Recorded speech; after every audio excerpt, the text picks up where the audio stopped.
Brilliance Audio. Blue by Emmelie Prophète. Translated by Tina Cover.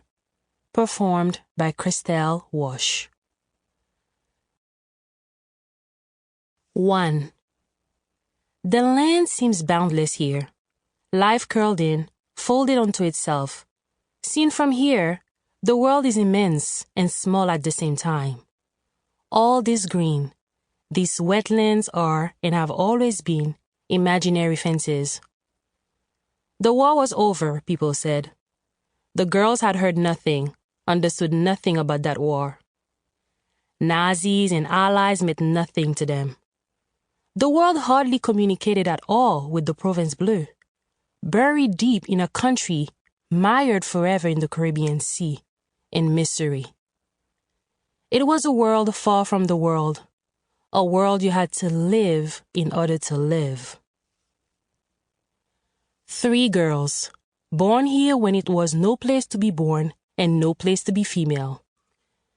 Between dead fields and bleak rivers, the only dream they had inherited was the dream of leaving, going far away from the silent stepmother of a land. The road that led to school was too long. They didn't see why it was necessary to go there so early every morning, half asleep, bellies empty, to come home too late, too tired, to face the household chores expected of girls. It's a story I've heard dozens of times. One I never really thought I was giving much attention, even as it settled into my mind, heavy and soft, as only a mother's legacy can be. My mother, her 2 sisters, eyes glued to that endless road that led to the city of 1,000 faces, 1,000 chances, 1,000 tomorrows.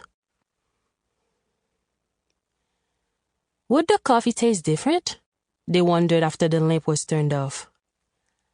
Eyes open, they listened to the insects that seemed to feel the night in their thousands, complicit in their desires, their plans to go. The story is hazy, unknown, or nearly so. Snippets of uncertainty, time consigned to illegible notebooks. There should be no memory of it, no testament.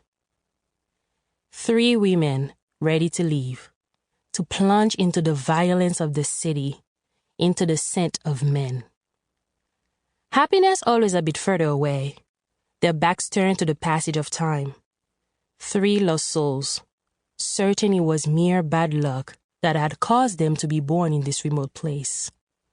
Sisters in memory, in desire, in destiny. My mother has no real identity to speak of. Odile and Christy, maybe. By the end of the story, or what will seem to be the end, they will seem like nothing but an endless cry echoing from the depths of this country. A cry that stretches from here to the Atlantic every day, that lies in wait for us and disrupts our lives.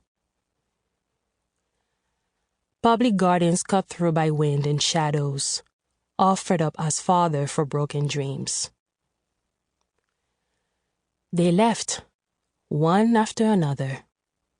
And now, a whole America later, I have received pages of solitude, words locked twice, battles to fight again. 2. Journeys always ended with a coffee. I loved the taste of airports. For a week, I had held thousands of images of them around me. Unfinished business had caught up with me again. Faces, related, loved, lost in unknown lands, departed without the usual words of affection, without keeping up appearances. Love, for these women, has always been a necessary evil, a miserable transaction. I'll never know anything but the end of these stories. A casket lowered into a hole amid a commotion of flowers and grief. Sample complete. Ready to continue?